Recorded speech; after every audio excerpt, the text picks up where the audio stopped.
আসসালামু আলাইকুম।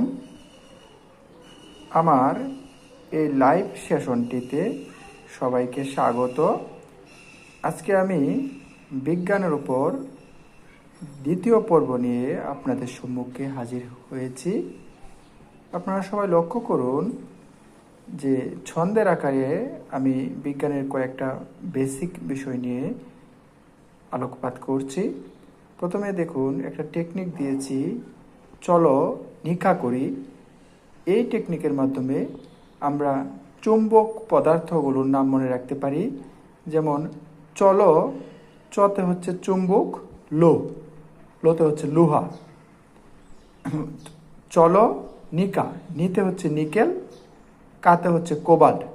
অর্থাৎ চলো নিকা করি, চুম্বক পদার্থগুলা চুম্বক, লোহা, নিকেল, কোবাল্ট।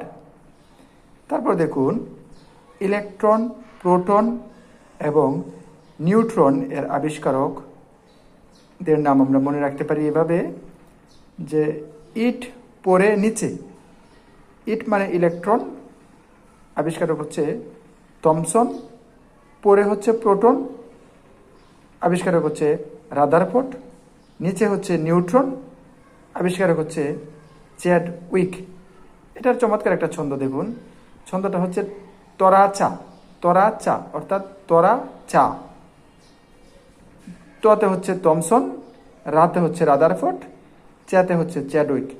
তরা চা মানে ইলেকট্রনের থমসন, প্রোটন রাদারফোর্ড, নিউট্রন হচ্ছে চ্যাডউইক। অর্থাৎ ইলেকট্রন, প্রোটন, নিউট্রন মানে হচ্ছে তরা চা, ছন্দটা তরা চা। তারপর আইসোটোপ, আইসোবার, আইসোটোন, এগুলো বিভিন্ন চাকরির পরীক্ষায় প্রায় প্রতিবারই আসে, যেখানে আমাদের কনফিউশন সৃষ্টি হয়। এটা আমরা মানে ওই আইসোটোপ, আইসোবার, আইসোটোন, ওই শেষ বর্ণগুলোর দিকে লক্ষ্য করলে আমরা সহজেই মনে রাখতে পারি।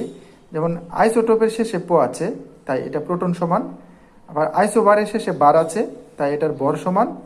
আইসোটোনের শেষে ন আছে, তাই এটার নিউট্রন সমান। ধন্যবাদ সবাইকে সাথে থাকার জন্য।